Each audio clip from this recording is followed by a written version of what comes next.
प्रामाणिक समाधान। गुरुवर नमोस्तु। जिन बच्चों को उनके माता पिता ने बचपन से कुसंस्कार दिए हों तो उन बच्चों को सुसंस्कारित होने के लिए क्या सुधार करना चाहिए? प्रायः माता पिता अपने बच्चों को अच्छे संस्कार देते हैं, लेकिन कई बार ऐसा देखने में आता है कि माता पिता खुद बच्चों को बिगाड़ते, कुसंस्कार देते हैं। बड़ा ज्वलंत प्रश्न आया है कि जिनके माँ बाप ने अच्छे संस्कार नहीं दिए वे बच्चे अपने आप को कैसे सुधारें। आत्म जागृति के बल पर बच्चे अपने आप को सुधार सकते हैं, अपने जीवन में बहुत बड़ा परिवर्तन कर सकते हैं। कोई ज़रूरी नहीं है कि जिनके माँ बाप ने अच्छे संस्कार दिए वही बच्चे अपने आप को सुधार सकते हैं। अगर आपके हृदय में आत्म जागरूकता है, संवेदनाएं जाग गई है, तो आप अपने जीवन में आमूलचूल परिवर्तन कर सकते हैं। मेरे सामने दो ऐसे व्यक्तियों के उदाहरण हैं जो एक कसाई परिवार में जन्म लिए और दोनों के दोनों आज अपना सारा जीवन शाकाहार के प्रवर्तन में लगा दिया। एक कसाई परिवार है, एक मुस्लिम परिवार है। कसाई परिवार के बारे में सबने देखा होगा, देश भर की पत्र पत्रिकाओं में छपा, इंडिया टुडे में उनके बारे में छपा कि एक कसाई का पुत्र मुंबई में, जिनके पिता कसाई का काम करते थे, बेटे ने उस काम को बंद किया और आज कपड़े की दुकान चला रहा है, बहुत अच्छा प्रतिष्ठान चल रहा है और गौ सेवा का कार्य करता है, जीव रक्षा का काम करता है। एक मोहम्मद शफीक खान है सागर में, जो एक मुसलमान के घर में पैदा हुआ। घर में कोई अहिंसा के संस्कार नहीं थे, पर आज वो अहिंसा की अलख जगा रहा है। वो सारे देश में अहिंसा और शाकाहार के प्रवर्तन में अपना योगदान दे रहा है। ये दोनों उदाहरण इस बात के प्रतीक हैं कि अगर व्यक्ति खुद जागरूक हो तो कोई ज़रूरी नहीं कि उसका बैकग्राउंड क्या है। हमारी आत्मा की जागृति के बाद हमारी पृष्ठभूमि का ज़्यादा मूल्य नहीं होता। हम जहाँ खड़े होंगे अपने अनुकूल वातावरण बना लेंगे। तो आपको चाहिए, अगर माँ बाप के संस्कार अच्छे नहीं मिले तो साधु संतों की संगति कीजिए। अच्छी संगति से आपके संस्कार सुधरेंगे। ऐसे अनेक लोग हैं जिनका अतीत बड़ा बुरा रहा, लेकिन अच्छे लोगों की संगति में आए, माँ बाप से वो संस्कार नहीं मिले पर अच्छे लोगों की संगति में आए, जीवन में आमूलचूल परिवर्तन आया। तो आप वैसा परिवर्तन करने की कोशिश कीजिए। गुरुवर नमोस्तु।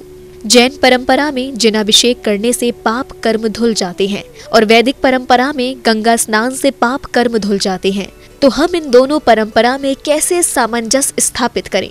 मैंने जो बात अभिषेक की, अभिषेक कोई क्रिया नहीं है। अभिषेक हमारे पूजा अनुष्ठान का एक अंग है और ये हमारे जीवन के रूपांतरण की एक प्रक्रिया है। मनुष्य अपने जीवन में जब कोई पूजा अनुष्ठान प्रार्थना करता है तो उसके जीवन में बदलाव आता है और ये बदलाव उसके कर्म की निर्जरा का भी कारण होता है, जीवन में सकारात्मकता बढ़ाता है।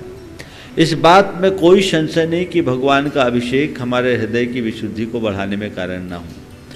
और अनेक लोगों के जीवन का ऐसा अनुभव है कि वो अभिषेक जैसी क्रिया में जब भाव से संलग्न होता है तो उसके जीवन में आमूलचूल परिवर्तन आता है। मेरे संपर्क में ऐसे अनेक युवक हैं जो ये बताते हैं कि जब से मैं अभिषेक की क्रिया से, पूजन की प्रक्रिया से जुड़ा हूँ, मेरे अंदर ज़बरदस्त बदलाव आया है, मेरी भाव दशा बदली है, मेरी सोच और चिंतन धारा में परिवर्तन है। भाव दशा का बदलाव, सोच और चिंतन में परिवर्तन ही व्यक्ति के कर्म निर्जरा का प्रतीक है। तो इसमें ये तो केवल अनुभवगम्य चीज़ है, जो करता है वही जान सकता है। आपने अभिषेक की क्रिया को गंगा स्नान से जोड़ा है, ये बात दोनों ठीक नहीं है। अभिषेक की क्रिया एक गंगा स्नान जैसी क्रिया नहीं है। अभिषेक की क्रिया एक वह भाव विशुद्धि युक्त क्रिया है जो हमें हमारे परमात्मा की निकटता का बोध कराता है। वहाँ हमारे सामने भगवान होते हैं। उन व्यक्तियों के लिए मूर्ति होगी जिनकी भगवान पर श्रद्धा नहीं है, पर जो श्रद्धावान होता है उन्हें वो मूर्ति नहीं दिखती, साक्षात भगवान दिखते हैं। हृदय गदगद होता है और हृदय के गदगद होने से जो भाव विशुद्धि की धारा उत्पन्न होती है वो हमारे कर्म की निर्जरा करती है। जो लोग मूर्ति का अभिषेक करें उनकी निर्जरा संशयात्मक हो सकती है, लेकिन जो भगवान का अभिषेक करेंगे, भगवान के सानिध्य और सामीप्य का एहसास करेंगे, उसकी तो आप कल्पना ही नहीं कर सकते। मैं आपसे पूछता हूँ, थोड़ी देर के लिए आप बताओ, आपके सामने भगवान खड़े हों तो आपकी क्या भाव दशा होगी? अभी एकदम से भगवान यहाँ आ जाए तो क्या करोगे? बोलो। बोलो तो महाराज, पूछो मत, पागल हो जाएंगे, खुशी से झूम जाएंगे, हमारे खुशियों का कोई ठिकाना नहीं होगा। तो ऐसे ही उस भक्त के हृदय की श्रद्धा होती है, जब वो भगवान के समक्ष खड़ा होता है, उसे मूर्ति नहीं मूर्तिमान दिखाई पड़ते हैं, और उसी क्षण उसके हृदय में जो भावधारा बदलती है वो उसके कर्म की निर्जरा का कारण बनती है। तो यहाँ साक्षात परमात्मा का आराधन है। गंगा स्नान करना, आज तो लोग गंगा को ही मलिन कर रहे हैं, वो एक प्रकृति की व्यवस्था है, यहाँ परमात्मा की व्यवस्था है। हृदय की विशुद्धि ही हमारे जीवन के अंतरंग को बदलती है। अभिषेक की प्रक्रिया में भगवान की निकटता का आभास होता है, एहसास होता है।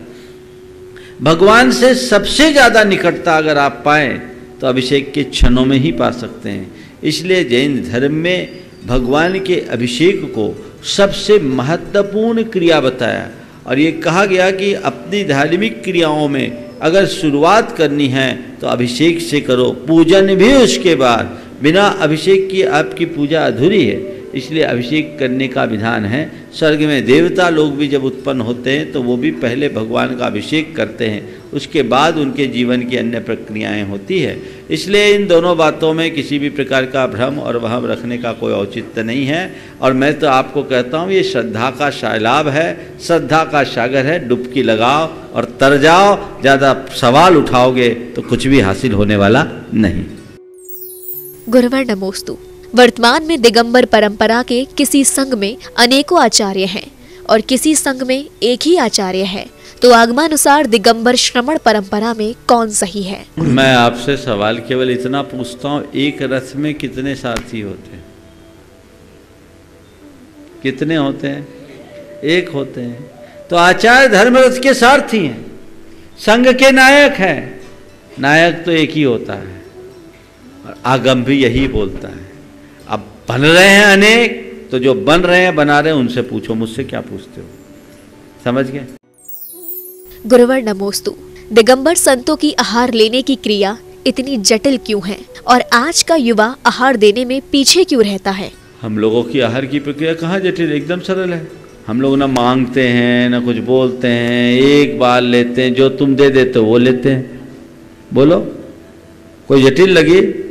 हमारे कोई ऑफर्स हैं, हमने आपको पहले से अपना मेनू बताया है, हम 25 बार आपसे खाना लेते हैं, 24 घंटे में एक बार लेते हैं, बस केवल इतना तो बोलते भैया शुद्ध दो।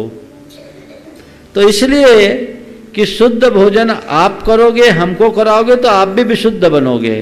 तो शुद्ध खाओ, शुद्ध खिलाओ, जीवन को विशुद्ध बनाओ, ये हमारी आहार संहिता है। इसलिए इसमें कुछ सोचने की बात नहीं है। आप कह रहे हो युवा वर्ग पीछे, कहाँ पीछे है? युवाओं की तो लाइन लगी रहती है। आहार प्रक्रिया जटिल उनको लगती है जो कभी आहार बनाते नहीं, 2-4 बार कर ले तो उनको बड़ा सरल लगने लगता है। एकदम सिंपल, जो तुम खाते हो वही हमको खिलाओ, बस भैया थोड़ा शुद्धि से खिलाओ, ताकि तुम्हारी और हमारी दोनों की विशुद्धि बनी रहे, और कुछ बात नहीं।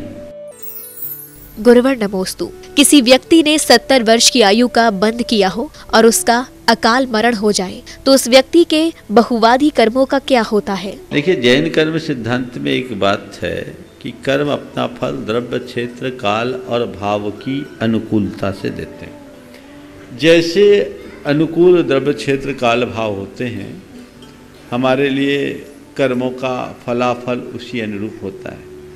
हम जब मनुष्य हैं, जब तक हमारी मनुष्य आयु है, तो हमारे मनुष्य जीवन संबंधी सारे कर्मों का फल उसी अनुरूप होता है। आयु नष्ट हो जाती है तो बाकी जितने अन्य कर्म हैं उनके अनुकूल द्रव्य, क्षेत्र, काल, भाव न मिलने के कारण वो अन्य दूसरे कर्म रूप परिवर्तित हो जाते हैं। तो जो चीज़ें हमारे प्रारब्ध के अनुसार उस काल में भोग योग थी, लेकिन कर्म आयु नष्ट हो गई, सारे कर्म फिर डाइवर्ट हो जाते हैं।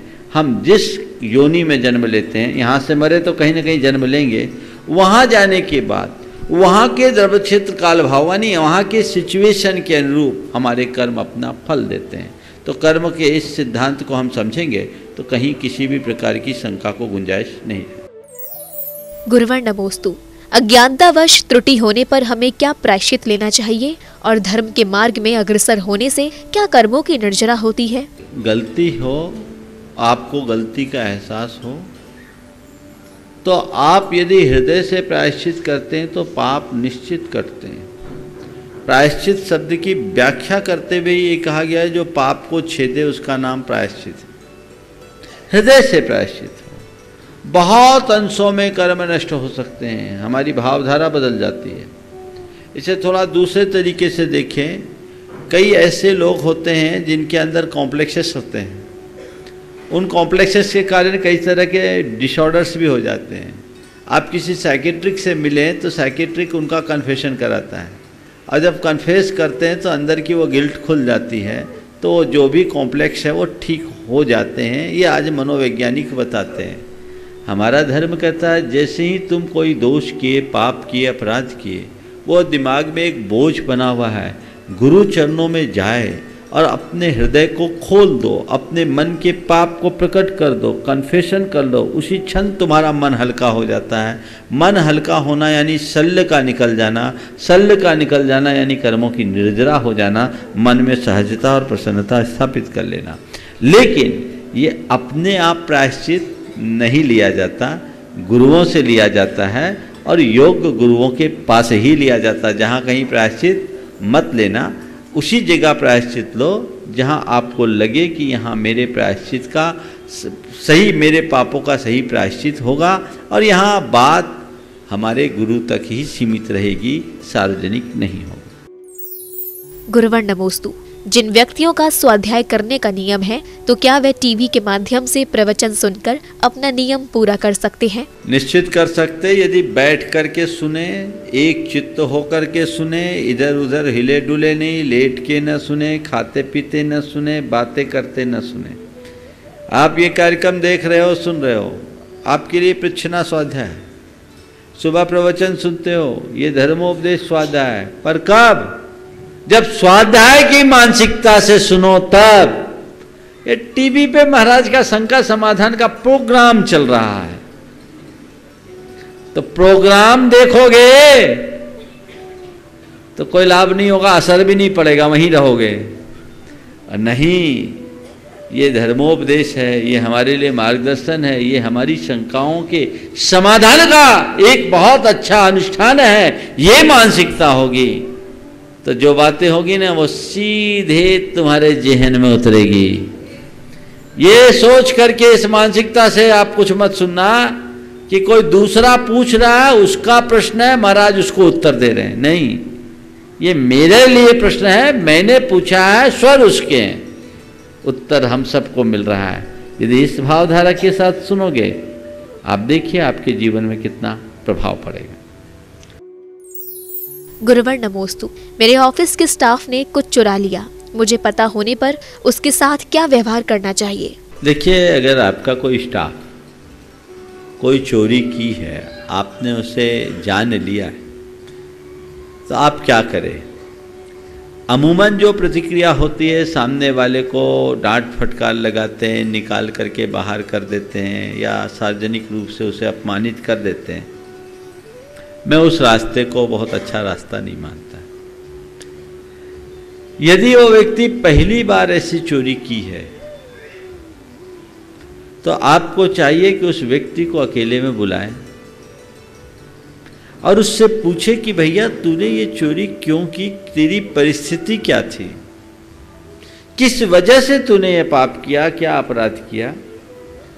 और फिर धीरे से बोले कि अगर तेरी ऐसी कोई परिस्थिति थी जिसके लिए तू चोरी किया, तो मुझे बोल देता, कम से कम इस पाप से तो बच जाता, शायद मैं तेरी इस समस्या का समाधान देता। लेकिन ये चोरी जैसा कर्म करेगा तो तेरे ऊपर भरोसा कैसे रहेगा। आज मैं तुझे एक बार देख लिया, इग्नोर करता हूँ, पर आइंदा तुम इसका ध्यान रखना। मैं समझता हूँ आपके इस सहानुभूति परक व्यवहार से सामने वाले का हृदय परिवर्तित हुए बिना नहीं रहेगा, और निश्चयतः वो आगे चल कर के बदल जाएगा। हमें ऐसा प्रयास करना चाहिए जिससे वो बदल जाए, आपका काम भी हो जाए और बात भी न बिगड़े। गुरुवर नमोस्तु। लोग कहते हैं कि पूजा करना एक पुण्य क्रिया है और मोक्ष मार्ग में हे है। तो क्या ये बात सही है? जो कहे कि भगवान की पूजा हे बुद्धि से करनी चाहिए, उनका उपदेश हे बुद्धि से सुनना चाहिए। पूजा हे नहीं, पूजा उपादेय क्रिया, जीवन को पवित्र बनाने की प्रक्रिया। ये ऐसा वही लोग कहते हैं जिन्होंने जैन आगम और जैन अध्यात्म को ठीक रीति से नहीं समझा। ऐसे लोगों को भगवान की पूजा अर्चा के प्रति क्या दृष्टिकोण रखना चाहिए? आचार्य समंत भद्र से बात करना चाहिए। चरण स्पर्या परिचुनिया दाद्रतो नित्यम काम दुहि काम देवादिदेव चरणम परिहरणम सर्व दुख निर्हरणम काम दुहि काम दाहिनी परिचुनिया दाद्रतो नित्यम। भगवान के देवादिदेव भगवान के जो अर्चन है वो सर्व दुखों को नष्ट करने वाला है। काम दुहि मन वांछित वस्तु देने वाली है। काम दाहिनी हमारे अंदर की कामनाओं को नष्ट करने वाली है, और इसलिए उनकी पूजा करो। कब? नित्य। कैसे? हे बुद्धि से नहीं, आदृतो, आदर पूर्वक, उत्साह पूर्वक, उमंग उल्लास और भक्ति से। इसलिए कभी भी पूजा अर्चा को इस तरह से नहीं देखना। आचार्य कुंद कुंद तो कहते अरहंते सुभक्ति सम्मतम, अरहंत भगवान के प्रति प्रकट हुई शुभ भक्ति सम्यक्त है। इसके अलावा अगर ये सब नहीं करोगे तो करोगे क्या? तुम गृहस्थों का यही धर्म है। गुरुवर नमोस्तु। गौशालाओं में रहने वाली गाय के पूर्व भव स्मरण और त्रियंच गति के बंध से मुक्त होने के लिए क्या हम जिन दर्शन के लिए मंदिर और मान स्तंभ का निर्माण करा सकते हैं? पूर्व भव का स्मरण किसी भी संगी पंचेंद्री को हो सकता है, चारों गतियों में, यहाँ तक नारकियों को भी, पशु पक्षियों को भी होता है। आगम में ऐसे अनेक उदाहरण हैं, और उन उदाहरणों के हिसाब से हम कहते हैं कि उनको हो सकता है। और कई पशु पक्षियों के व्यवहार ऐसे दिखते हैं जो मनुष्यों से भी आगे निकल जाते हैं। हमने अनेक आख्यान सुने हैं, पढ़े हैं। वर्तमान में भी अनेक घटनाएं घटती, खासकर पालतू पशुओं के साथ आप जब देखते हैं तो आप सबके साथ उनका ऐसा जुड़ाव हो जाता है। तो पूर्व भाव का स्मरण उन किसी को भी हो सकता है।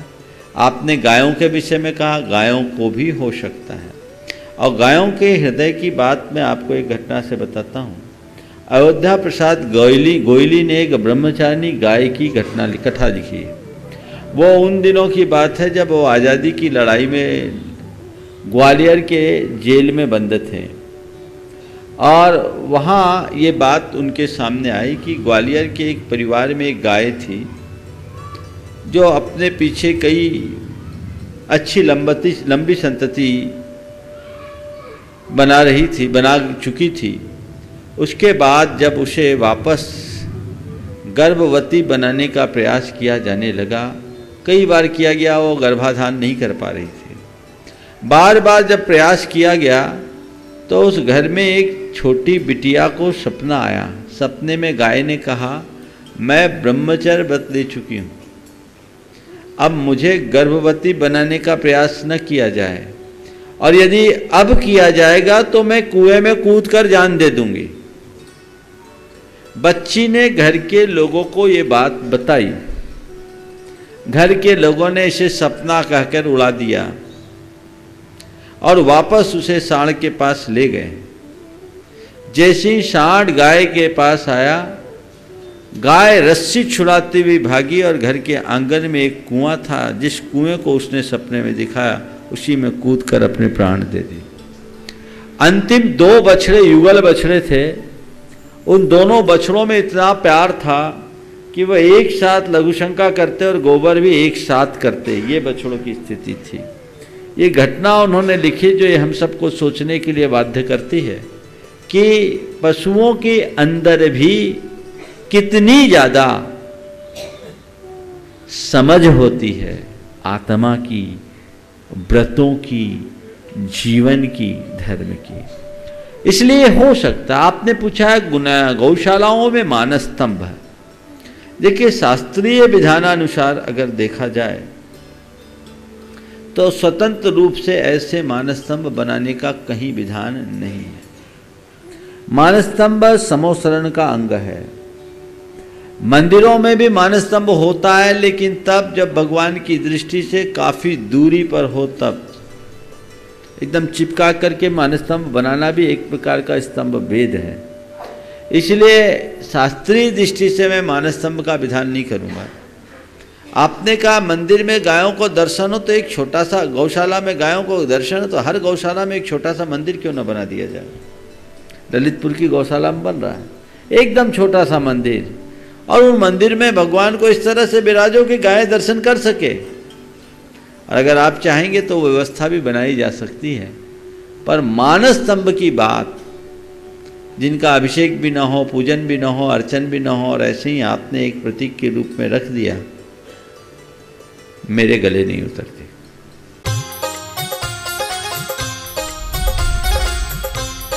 प्रामाणिक समाधान।